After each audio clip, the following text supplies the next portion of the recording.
Ça décrit un processus, et c'est une mutation de la société en XVIIIe siècle, une mutation de la société, dont on parle par exemple Arnaud Skornicki très bien, dans laquelle l'économie a une place centrale, hein, l'économie politique. Donc c'est un bouleversement de la société et une transformation donc, de ses membres. C'est ça qu'on appelle la civilisation.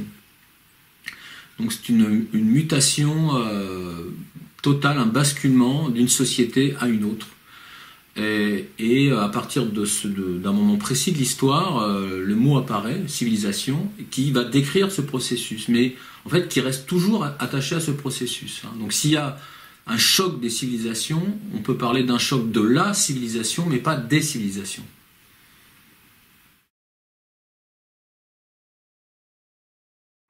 En fait, il y a un modèle de civilisation. La civilisation procède d'un modèle, d'une modélisation en fait, de l'ensemble des sociétés. Et c'est un concept universel qui a été imposé hein, et qui vient finalement à la suite de la chrétienté. La chrétienté, après la réforme, la contre-réforme, elle cède la place à un projet plus ambitieux et surtout plus fédérateur qui est la civilisation.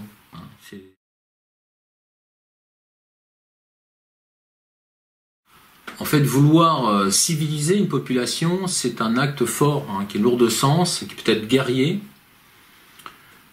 C'est une démarche qui ne peut provenir que d'une domination concrète.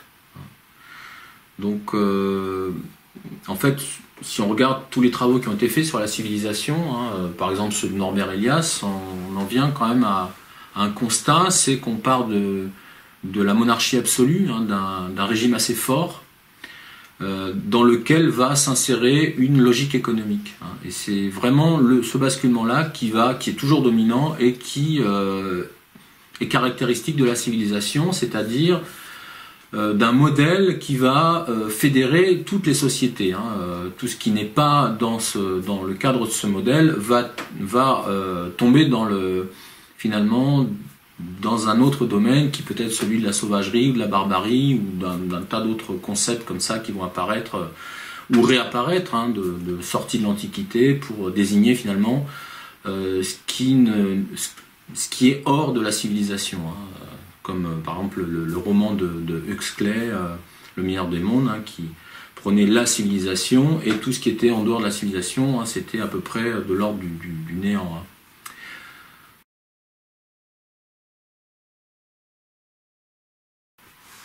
En fait, pour saisir ce concept, sans tomber dans la polysémie où tout le monde finalement s'approprie le terme de civilisation, hein, comme d'autres s'approprient les termes de démocratie, de liberté, de république, etc. pour en faire absolument n'importe quoi, et bien, il faut repartir des textes et des théories qui apparaissent, qui émergent, qui se développent autour de la naissance du concept civilisation. Donc il faut un peu replonger dans cette histoire du XVIIIe siècle et du XIXe siècle, parce que c'est vraiment l'essor de l'industrie qui va lui donner toute sa grandeur et toute sa force à ce concept. Et c'est un peu la démarche de cet essai, hein, c'est de resituer historiquement. Hein. Bon, je resitue aussi l'étymologie, j'essaye de voir en quoi il peut être relié à des concepts antiques, mais c'est surtout un concept qui inaugure l'histoire contemporaine. Hein. C'est surtout ça que j'ai essayé de retracer dans l'essai.